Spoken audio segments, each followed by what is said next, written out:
just during the summer, and next session, we'll be back in the Capitol. Hopefully, yeah, I would hope so. Yeah, well, hopefully they'll be able to open next fall, to open all the schools. That would be really wonderful. Yes, they're working really hard towards that and making sure if there are any outbreaks that they control them right away. So yeah, that's good.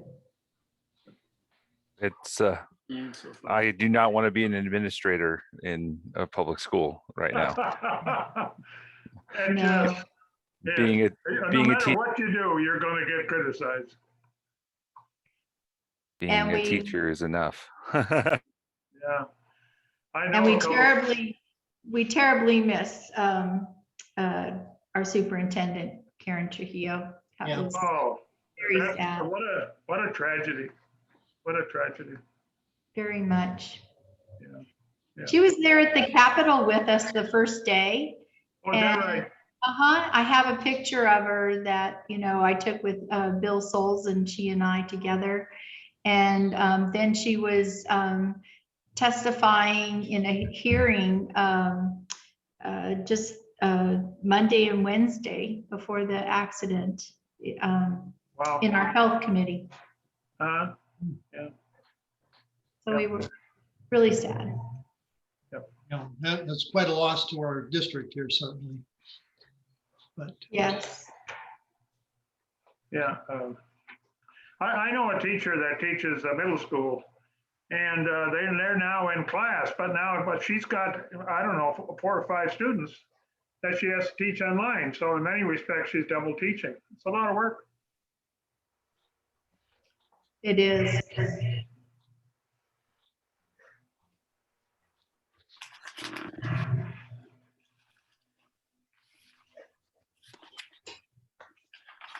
So.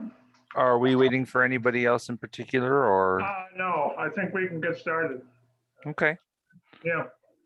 So, Joanne, it's your show. You can then as we go along, and then do you want questions and comments as you go along, or do you want to make a short presentation to begin with? Well, let me highlight just a few things that we were able to pass, and then we can go into a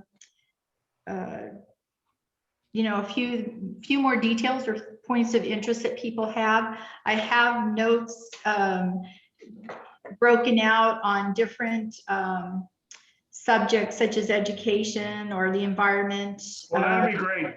That'd be great. Okay. Well, why don't you just go ahead? Sure. Well, first of all, we were able to pass the COVID relief package, and it was a bipartisan package of legislation that has already been signed by the governor, and it will provide immediate relief for individuals and businesses. Senate Bill 1 provides tax breaks to working families, while Senate Bill 3 allowed for $200 million in grants and provides for 0 to no interest loans for small businesses. And then also investing in education. As you may know, I've been a longtime supporter of investing in the early childhood education programs. And this year we were able to finally pass the historic legislation, House Joint Resolution 1, that will allow voters to decide if we should give up to 1.25% of the land grant permanent fund on programs that will set a foundation and truly give our children a cradle to career pathway. And this will help lifelong learning, health benefits, and social emotional development, and truly give that foundation that they need and for the investment. And we also voted to raise teacher pay to 1.5% increase, and retirement contributions up to 5.5% for educators. And then on diversifying the economy, I supported legislation that will lead us into a new and diverse economy that will benefit all New Mexicans. I co-sponsored the House version of the Community Solar Act. The Senate version is the one that made it through. I did not, let me close this door a minute.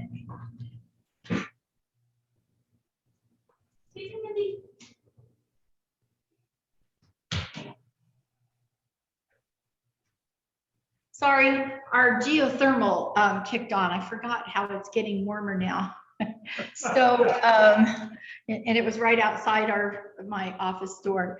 The community solar will meet the state's needs for clean energy needs and provide an important revenue stream for public schools, universities, and hospitals. And we also voted to legalize recreational marijuana, and that will help create a new stream of revenue while helping to eliminate the illicit market.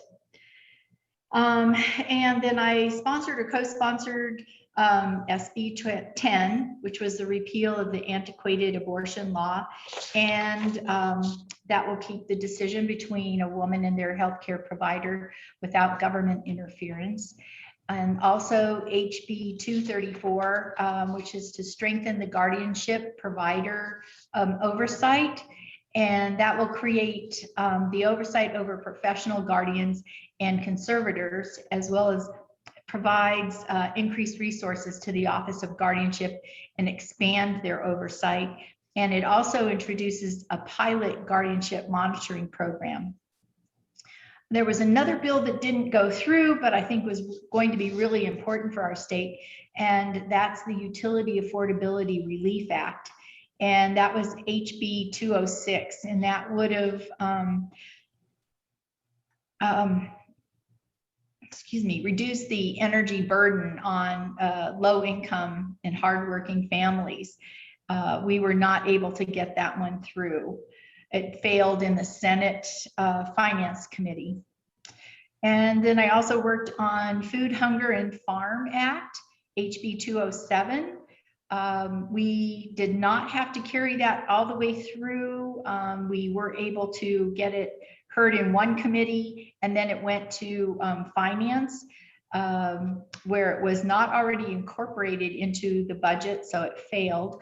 But we were able to get it what they called junior money, and that a few of us as legislators put together $275,000 that would fund the group to continue and have all aspects of, the food banks, the people concerned about acequias, the farmers, the ranchers, everyone that's involved in the food chain. So I'm really glad that and Secretary Scrace, it's going to be under HSD, Human Services Department. So that's kind of other bills like special education ombudsman. We also got signed by the governor. Trying to think of what other things I supported. The supported decision making will make it so that there's an alternative to the guardianship program, where before someone becomes where they have to have full guardianship, there will be another option that that judges will have to get volunteer support for a person. So that is going to be a task force that's set up, so we get ready for the next legislative session to have that bill go through, where they will provide that. And with that, I can leave it for questions, or if people want to go into a certain specific area. I understand that you weren't able to get the ridiculous interest rate loans passed. Why did that pass? There was a lot of hope at the beginning. I was not involved directly with that bill. I know Bill Souls was. Right, but I can tell you that I I didn't like the way it was being negotiated at the end.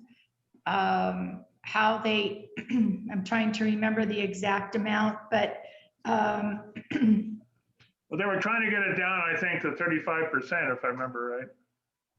yes, or 39%, was it? Oh, yeah, I did something like that. Yeah. Right, but then over a certain amount, it would go down to that, but up to like, excuse me, I haven't been talking about it for a while. Up to a certain amount, it will still be the high of Oh, 100 and something percent.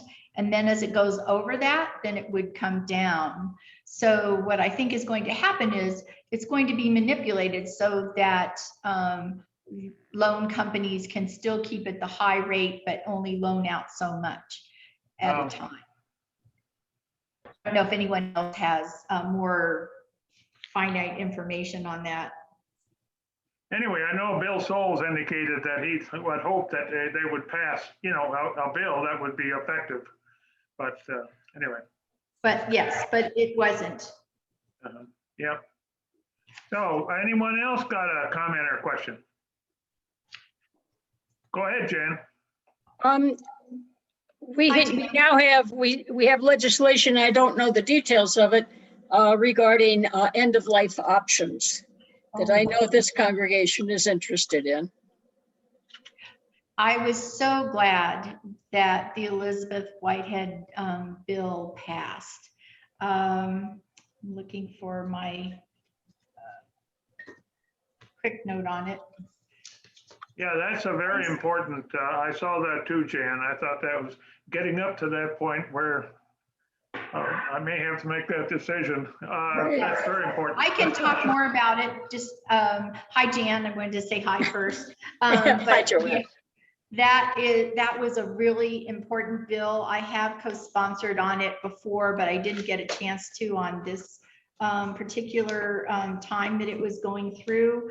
But yes, it is so important that we make it so that a person has that personal decision if they are found to be terminally ill and 6 months until their expected lifespan, then they can have a doctor prescribe a pill that they administer themselves. And that would make it so that they can decide whenever they've reached the time that they feel like they've endured enough pain or, you know, finished their put everything in order, they've talked to their family, they can have their family with them or not. It makes it so that it's more personal how someone decides to take their final breaths. And it's very peaceful. And in our reports from other states, this might be issued for a person and that they fill the prescription, but they don't always take advantage of it. So, you know, I think it might be as much as 1/3, you know, but the help, I mean, to know that they have that option gives people a lot of relief. And I think it's wonderful that it passed. Good. Thank you for asking about it. Anyone else have a comment or question? I have a question on the food hunger bill. You mentioned the Food Hunger and Farm Act, I think you mentioned. Was that relatively modest amount, 275, I think you said, was that related to paying for staffing in the agency itself primarily? I'm trying to remember. I'm not, I think it was to also the people who needed to, if they started meeting, would have mileage and per diem so that we could be very inclusive. If it turns out that they don't need that much, then they can carry it forward. Okay, so it sort of supported, well, participation in the process more than funding goods or services. Correct. Yes, it's not for the food banks and for the different groups. Okay, thank you. we're hoping that the Food Bank Association will be able to tap into some of the new money coming in. And as we did for the CARES Act funding, because their funding is expected to run out in April. And so we're looking to make sure that if there are any unexpended funds, that it will go to the food banks. We had a bill ready for that, but we couldn't budget it, or we didn't have funds to put into it right now. So as funds become available, they will have that bill that they can refer to and do it as quickly as possible. Thank you. Go ahead, Dave Steele. Hi, Joanne. And first of all, thank you again so much for representing us. And you're an outstanding representative. We really Thank you. I'm curious as to whether or not there was much rumbling in our state house around the issue of voter suppression and efforts to introduce and pass legislation that would make it more difficult for different communities to participate fully in our electoral process the way that it's happening around the country right now. It's very, very concerning to me. Oh, of course. I don't remember hearing about any, because they were squelched fairly quickly in any committee that they might have come forward to. We're lucky that we have the Democratic majority, and but that doesn't keep the Republicans from being able to come and introduce them. I haven't done a scan for something like that, but if anything did happen, it would. Is that feedback from me, do you think? That seems all right. Okay. So yes, we're anything that would come up like that, we would kill in committee right away. But I didn't look into it to see or watch for it. Well, I'm glad that you didn't have to. Yeah. Well, I agree with Dave. I think that is such a disaster in a country that promotes free elections. I mean, that is, to me, it's just terrible. Exactly. Yeah. Anyone else? Comment, question? Go ahead, Charlie. Go ahead, Charlie. You're You, Sorry about that. Out of pure ignorance, I don't know what the state's function in teacher salaries is. I thought that they were hired by the districts, and I don't. So when you say the state voted a teacher increase, can you explain how that goes?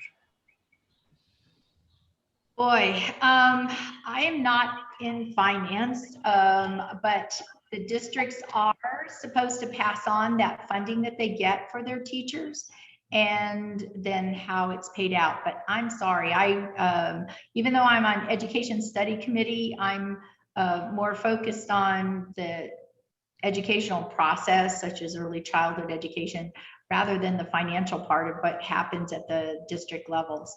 But what you're saying is that the money is allocated to the district, and then it's earmarked for teacher salary. Is that kind of what you're saying? yes. And so the district decides how it's distributed. Yeah. That's my understanding. Okay. I can look into it and get back with you, but unless anybody else knows, I couldn't say for sure. No, that's a good question. Jack, you had a comment or question. Yes, I was going to, first of all, Joanne, thank you so much for giving up part of the Sunday afternoon to be with us. We really appreciate it. My pleasure. Going into 2020, our state was in good financial situation. And then, of course, the COVID came along and the bottom fell out of the oil market. And then we went into a great loss of income. In recent months or weeks, we've come back. What does it look like for the next 12 months? I couldn't tell you. I haven't heard any or seen any reports. But we were really glad that the economy recovered enough where we wouldn't have to make the huge cutbacks that looked like we were going to have to do. So we were surprised by that, and I hope it continues. I think they were projecting it to continue to go up.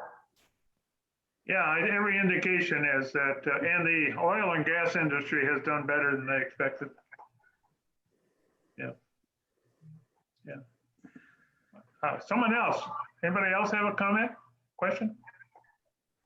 I just, Walt Rubel had a comment in our local paper, I think it was the Bulletin. And he said that, you know, the legislature in New Mexico, with legislators not getting paid, they get per diem, of course. But, and also that they really don't have enough support from staff people and that sort of thing, that the governor's office is pretty well off in that regard. And is there any effort to start paying legislators? I was going to ask you that too. Yes, I believe there was a bill, at least to study this, and it might have been, I think it was Angelica Rubio, Representative Rubio's bill. And I can't remember if it made it through. I know it was supported in the House, but I'm not sure if it made it through the Senate. I'd have to look it up again to see what had happened actually. But we do have support. We do have, you know, staff during the session, our own legal aid that we share with another person that's in our office. And then we also have legislative counsel services that helps us draft the ideas from our constituents or ourselves or, you know, an advocacy group. And we can refer to them throughout the year, especially as we're in interim committees and, you know, an idea or a problem that needs to be solved comes up. We can always go to them throughout, you know, the year. And it would be nice. I mean, our per diem does help us, especially like now with Zoom, we don't have to do the traveling, but it does help us support our home offices and, you know, any constituent outreach and, you know, that we're doing. So I kind of disagreed when Walter wrote that, because we do have, even from the House Democrats, we have support, and I'm sure that the House Republicans also do. The Senate, I couldn't tell you for sure how they, you know, cover their support throughout the year, but during the session, they are pretty much set up the same way we are. But I worked at the World Bank, and when we went into a poor country, the first thing we did, if we were going to loan money for this, that, or the other thing, we required them to pay their civil servant a decent salary, because the first thing you can do if you don't pay a civil servant a decent salary, they become corrupt. I mean, it's just automatic. And so I just, on principle, I think the legislators should be paid, and they're going to be less vulnerable to somebody else paying their salary that would just wants a special legislation. I feel very strong about that. I agree. I agree strongly that our legislators, our representatives should be paid. My concern is that it's just the matter of representation. Exactly. There's, you know, people, working people, you know, just they can't take the time. And if a legislature, that would make it more viable for more people to get involved. Yeah, well, so, you know, people without resources, they can't run for the legislature because they got to work and support their family, and I think that's wrong. Representative Michaela Cadena, she has to, her husband even has to take off while she's a legislator so that he can be there and take care of the kids. And, you know, so that's, you know, doubly hard on her family. I know Representative Rubio, she, even though as an advocate, it's good for her advocacy, but still, I'm not sure that she gets paid during that time either. There are several situations of young, bright, especially women who, can't do the taking care of their families and the job and give up, and then be a legislator too. So I agree. And anyway, anybody else? Comment, I have a question. Go ahead. Go ahead. No, go ahead. Oh, my question is there any anything on any level that has to do with gun control coming through the pipelines? Just any kind of reform that's coming through at all? Well, I'm not sure. Whatever we didn't finish up before, I'm trying to think. We got the background checks, we got the red flag law. I'm trying to think. Now, we do have background checks in New Mexico, Right. Is that right? Yes. And the red flag law. Yes.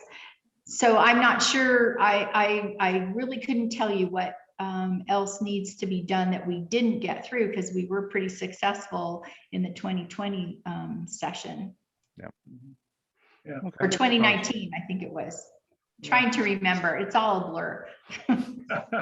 Understandable. Yeah. I was just With regard to wondering. the background checks, does that include personal sales, or is that limited to retail sales, Joanne? Oh, you're testing me. I'm pretty sure they tried to get the personal sales so that people would go to a gun dealer to do that, but I'd have to look it up. I'm sorry. Okay. They didn't get personal sales. They did get gun shows, but there are individual sellers at gun shows. And so they get around the background check that way. Yeah, but they did get gun shows. If they're official, they need to go. But I understand what you're saying. Yeah.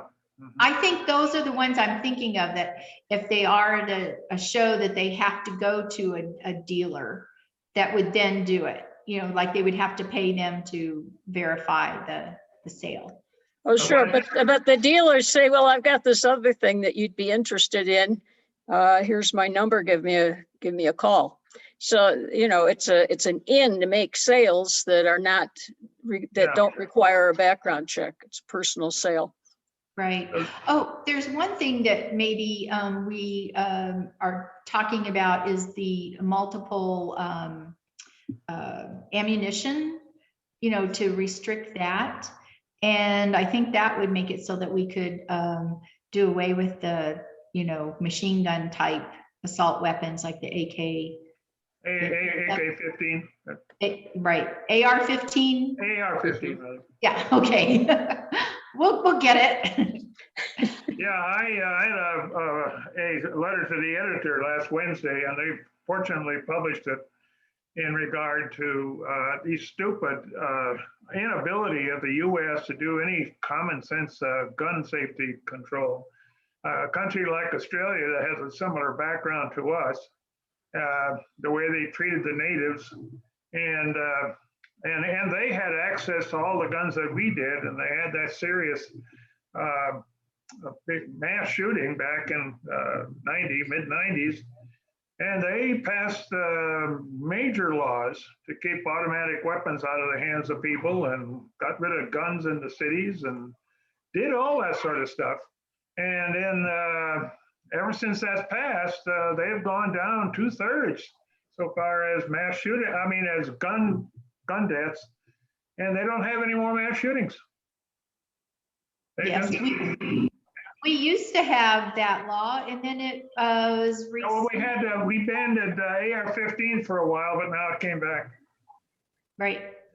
And since then, you've been able to see the terrible tragedies. Oh, it's terrible. Absolutely terrible. Yeah. Joanne, I was a little late to the roundtable. I was out walking and lost track of time. Did you talk about the Civil Rights Act and any police reform, that sort of thing? No, but I do have a cheat sheet on that.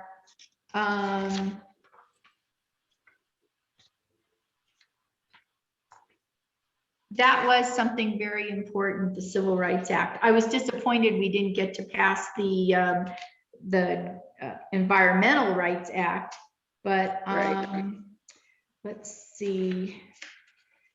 The Civil Rights Act, a lot of people were really concerned that we were not going to be able to, we wouldn't have the same protections at the county level and community level. And so they changed it so that, you know, they still would be protected. But let's see, that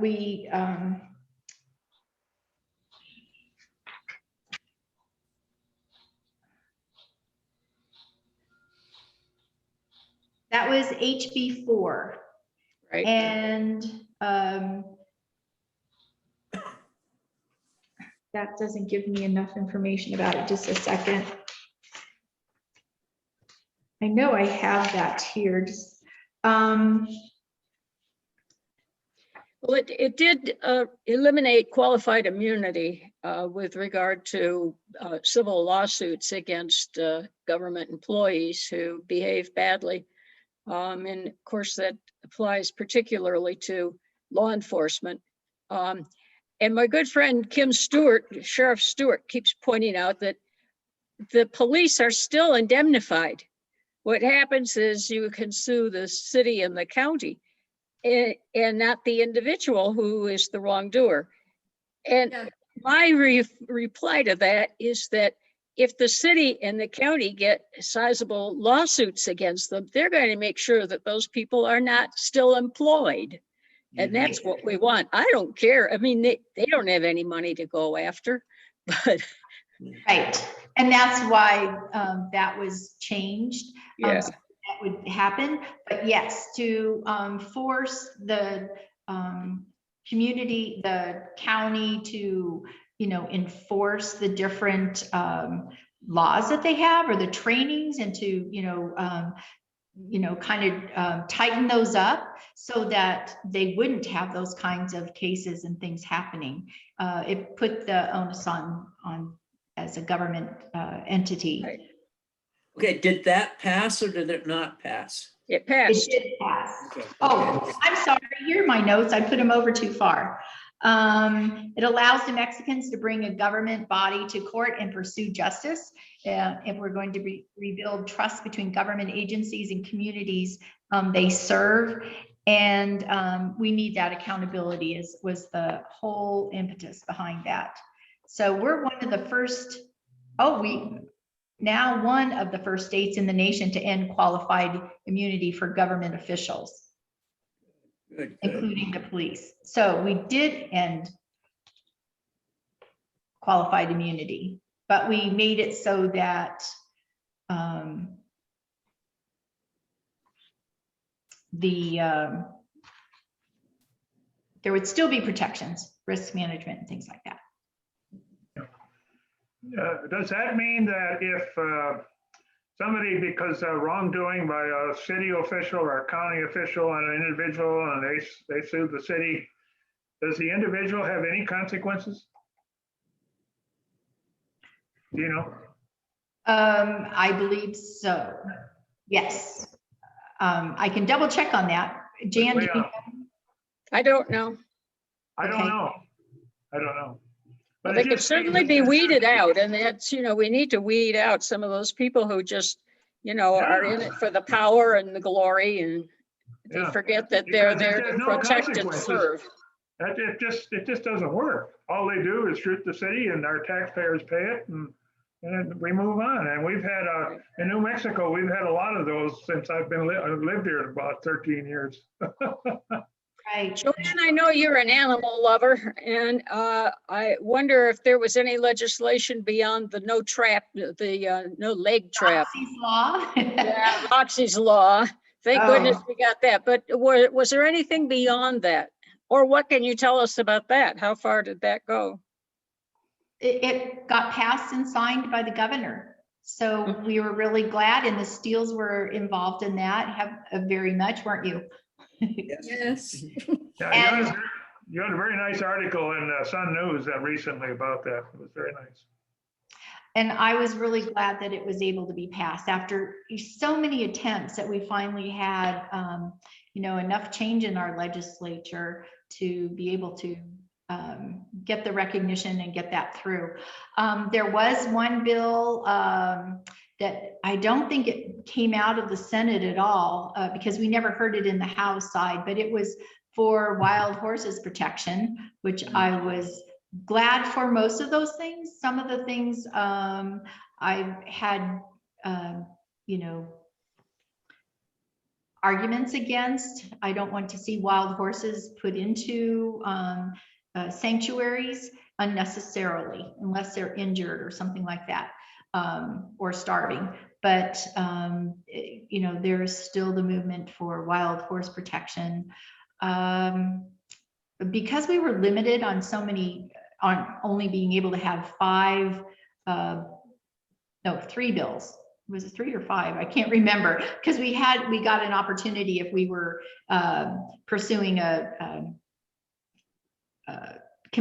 interim committee endorsed bill, that we could go a little bit more. But with that limitation, there were a lot of us who couldn't, do other bills, such as protecting dogs that might kill chickens, that they are not protected. They have to do an automatic kill, euthanization, which doesn't seem, like when you have other options to take. So I'll probably bring that if we can in the next session or the session after that. But I'm trying to remember if there were any others that, do you know of any, Jan, or the Steels? Do you remember any other? No, there was an effort was being made to expand Game and Fish's responsibilities for monitoring and overseeing non-game species, but that didn't pass either.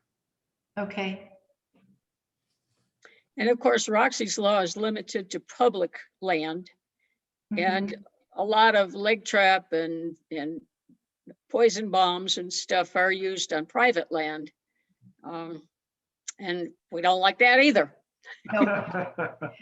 We need to expand it to include private land too, because animals don't know the difference or where that demarcation is, right? So, yeah, I'm so glad that we got what we got. And that's the thin edge of the wedge is, so perhaps that can be expanded. I wanted to ask you, what are your priorities going forward? What would you like what are you planning on really putting your weight behind in the next session, or encouraging the governor to consider in the interim session? Oh, is that what you call it, the interim session? Well, I don't know what the governor's session. Yeah, the 30-day, or I never heard it called interim, but that's probably what it is. I plan to still follow through to see if we can get the environmental rights, we call it the Green Amendment, to try and get that through, because even though we have the kind of like the civil rights that could be used for that, as well as like for guardianship and things like that, I think it makes it more specific to making sure that government will have the priority of any approval for certain permits, or for more wells to be drilled, or things like that, that everyone has to think of not only what the consequences are right now or most directly, but for future generations. And I think that's what's really important. That decision has to be made on a broader spectrum than just right here and now. On the CBS Sunday Morning, they had at the very end the Grand Prairie chickens, and it showed their kind of mating dance, and they were so beautiful. And I'm like, thinking about all the prairie chickens that were protected from those oil wells that wanted to go in and just, you know, continue to just wipe out the land where they had a stronghold in I think it was southeastern New Mexico. Is that right? And, you know, how they made sure that they didn't go in and destroy their habitat. So things like that, I think, are going to be really important to our state. Also, I'm going to be joining the interim committee on hazardous waste, where I hope to work on having the protections or not allowing Holtec to come in. I know there's a lot of controversy, you know, that part of the state really wants it for their economic development and things like that.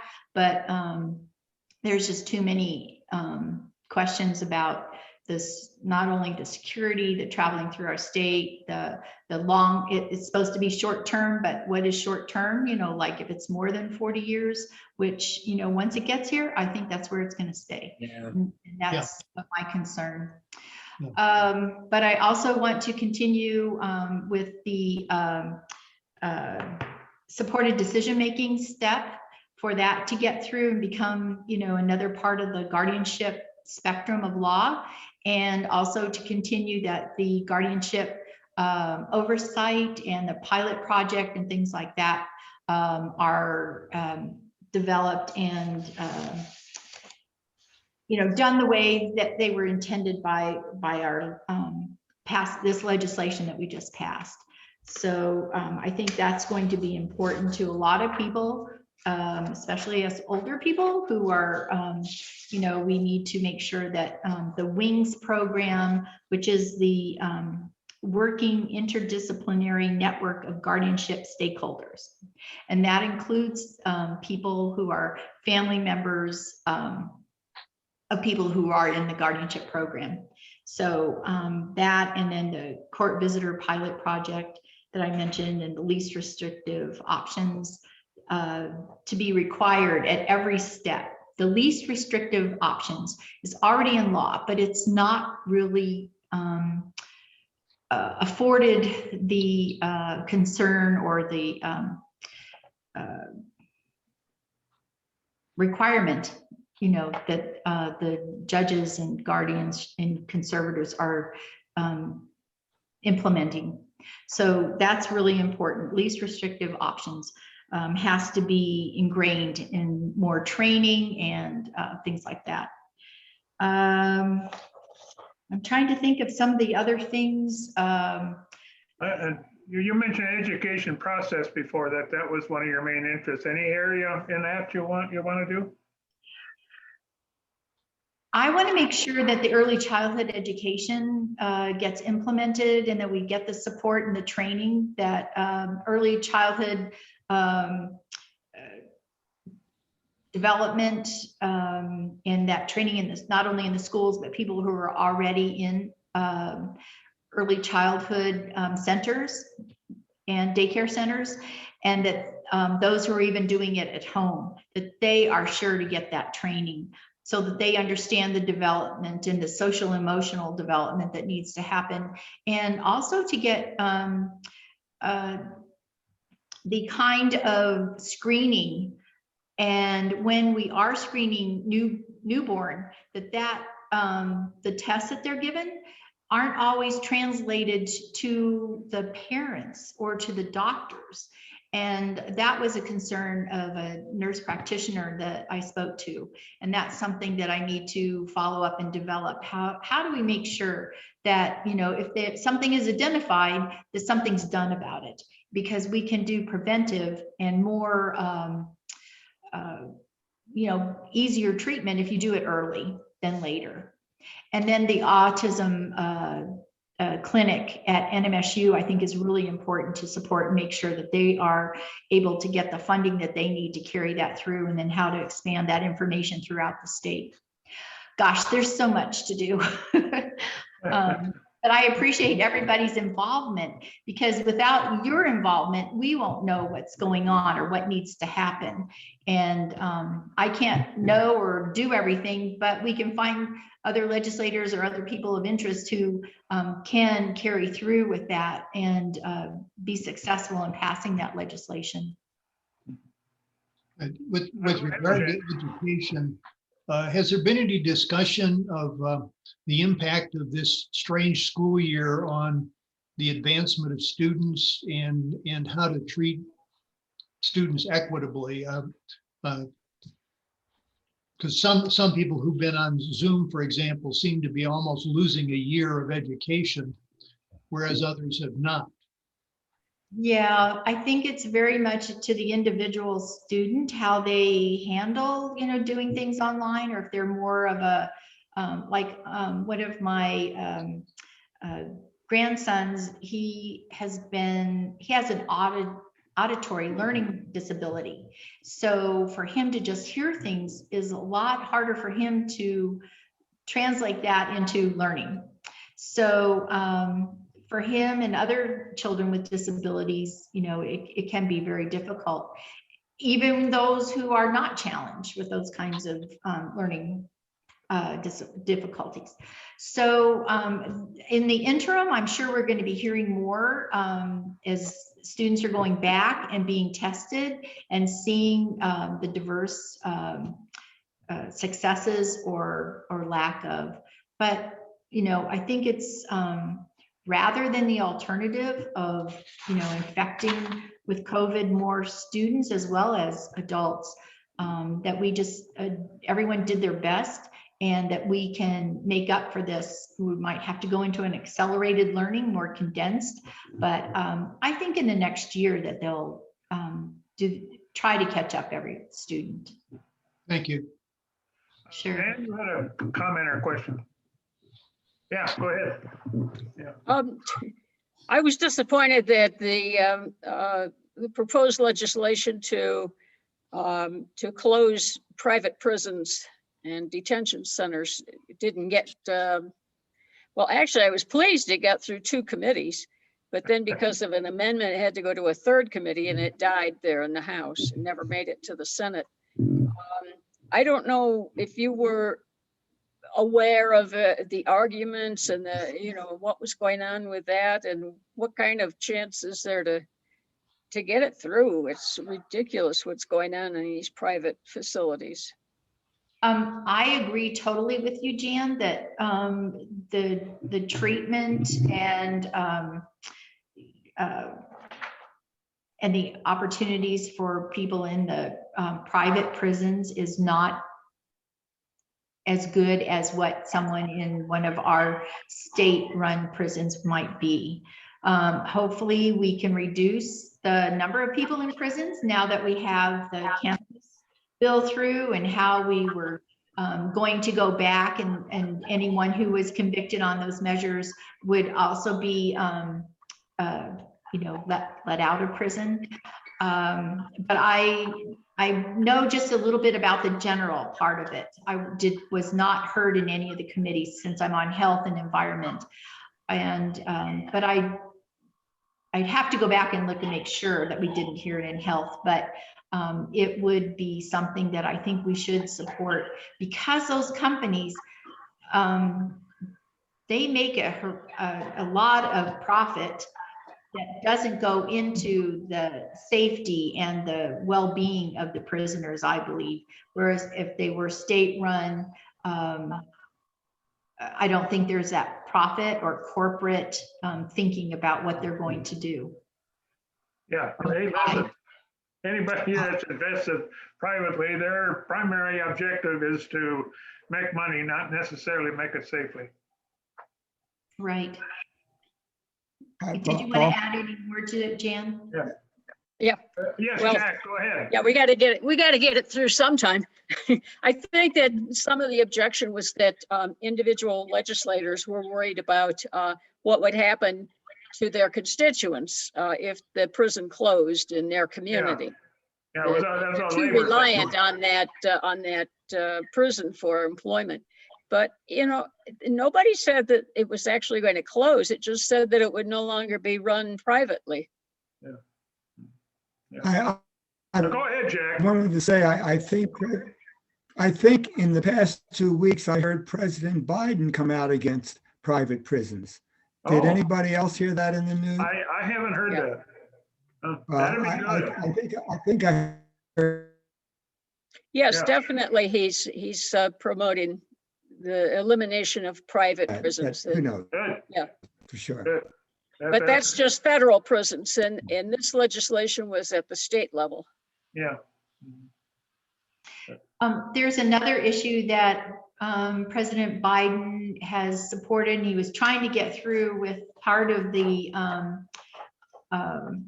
latest COVID Act and support was where sub-minimum wage being paid to people with disabilities. This time we got it through the House and the House floor. We went to our first committee in the Senate, and someone who I always see and admire, the chairman of the, the committee for health and how they changed the name of it, but it's basically Health and Community Affairs Committee.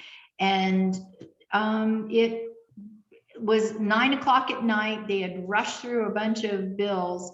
And so the chairman was against it, spoke against it. And then the rest of the committee wasn't able to overcome or ask more questions for us to be able to finish out a good discussion. And so that's part of the problem of, you know, having so many bills, so little time, and being able to have that. So it did not pass. After going finally through the whole House, we couldn't get it through the Senate. And that was really disappointing because there's so many people who are kept from going up to the next level of making minimum wage because we have that sub-minimum wage. But President Biden wants to put that with his raising the $15 to $15 an hour, the minimum wage, and also eliminating the sub-minimum wage. So I hope he keeps that as part of that. We also did try to get this minimum wage raised to $15 at the end of what we've already passed last session with raising it to $12 an hour. Excuse me. So that was going to be the next step. But that bill died in a Democratic committee too. So it's really amazing.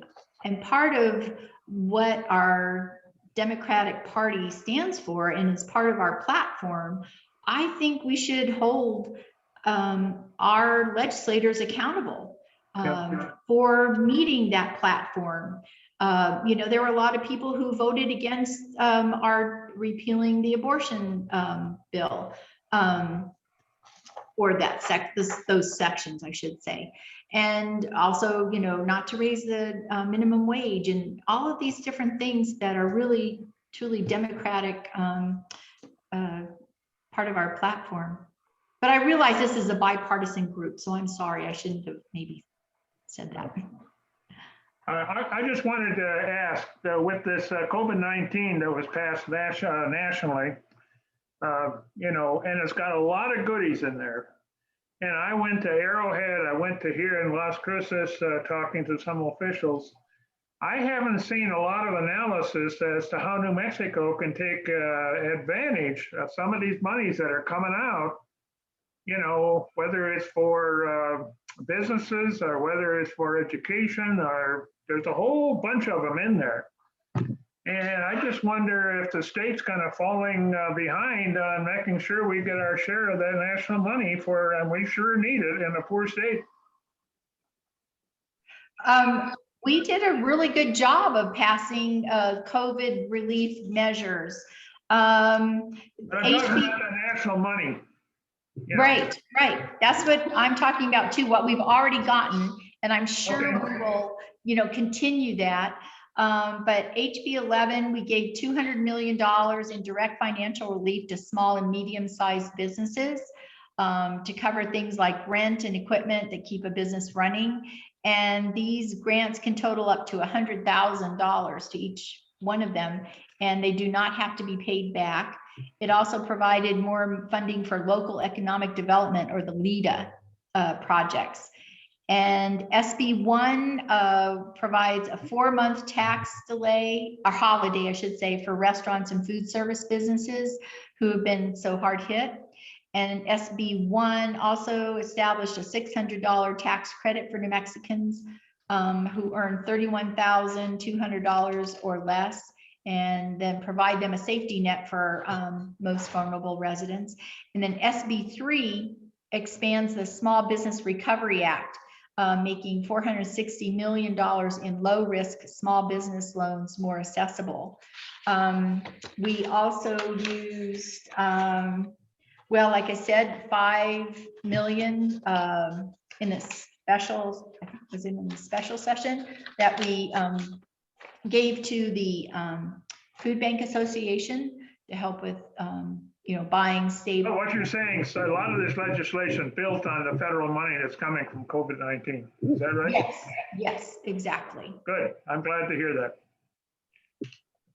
And any that was not spent, we tried to find ways to put that into other other things. We didn't want to, we leverage as much as we can. And We're good for you. Get those federal dollars. Get them out here. exactly. Anybody else? Comments, questions?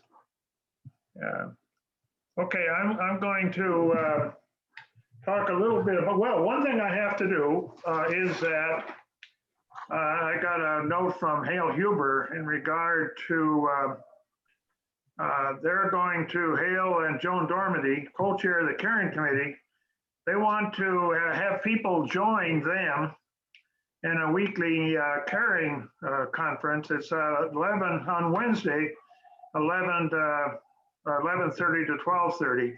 They just they want more activity and more involvement from people in the caring committee from the church. And so that's just an announcement that I wanted to make. And then also, Charlie, will you talk about next week's speaker? I have it here, Mary Feldblum, and talk about what they're going to talk about, Charlie. Yeah, yeah, this is really interesting because it's the health for New Mexican, healthcare for New Mexicans bill or program that they're trying to get through, and they're going to describe that. It's a matter of something that the state will be able to do using insurance money and federal money and so forth for us to have our own New Mexico healthcare system. So I think it'll be very interesting. Yeah, we're going to have 2 speakers on that, and it's a very timely topic. I think that's really important. That'll be next week. We've been trying to get that bill through for, I think Mary Feldblum has been working on that for a long time, at least 10 years, if not 20. And we were able to get a bill through that would look at not only the financial feasibility that we passed before, and that report came out where we would save, I think it was like $3 billion, but also getting it so that we would look at not only just devising how that would happen, but some of the really specific issues that need to be addressed on that. And Healthcare Affordability Fund put into $115 million a year to lower healthcare premiums for working families and to expand their coverage for an estimated 23,000 New Mexicans. So I think that was really a good start for what the New Mexico Affordability Act will do. Yeah, well, that sounds, that's tremendous. Charlie arranged this, and so that'll be our session next Sunday. Great. That'll be very interesting. Jan, you had a comment? No. Oh, okay. Well, I think let's give Joanne a hand. Wait, Jack's got something. Go ahead, Jack.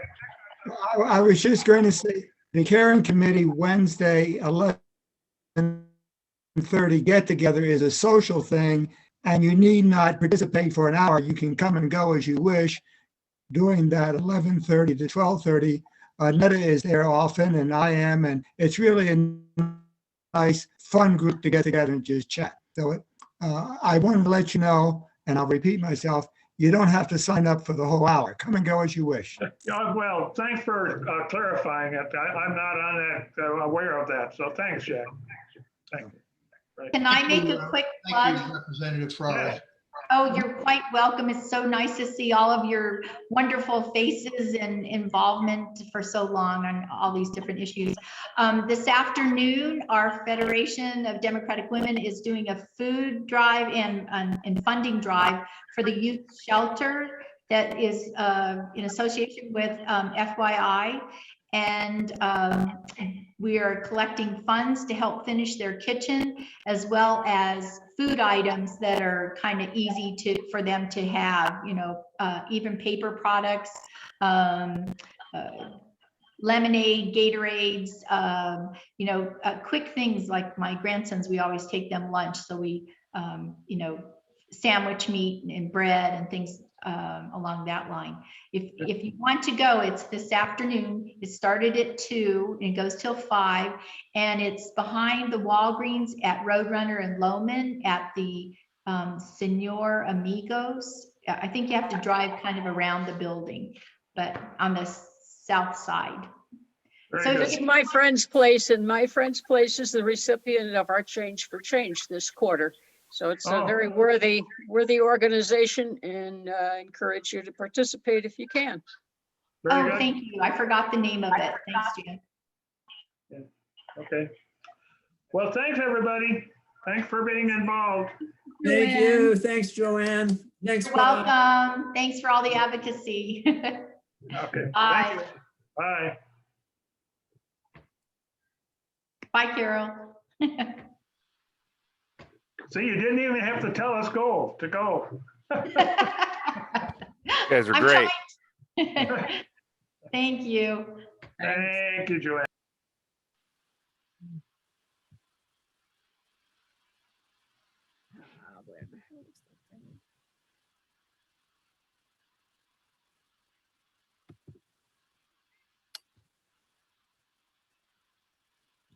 Do, do, do, do.